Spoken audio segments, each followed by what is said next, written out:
फिलिस्तीन में यहूदियों के आने पर रोक लगा दी।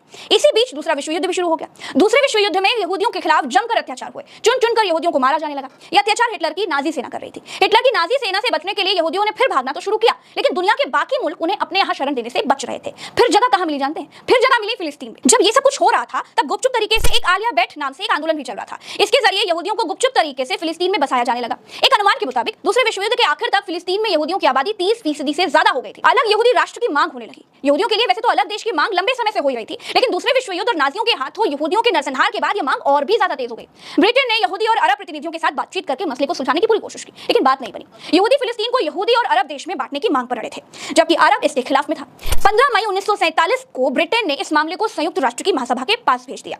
सितंबर 1947 में संयुक्त राष्ट्र में एक प्रस्ताव रखा गया। प्रस्ताव में एक अरब मुल्क और एक यहूदी देश की बात थी। 48% हिस्सा फिलिस्तीन को दिया गया और 44% हिस्सा इजराइल को दिया गया, जबकि यरूशलेम के 8% हिस्से की जमीन अंतर्राष्ट्रीय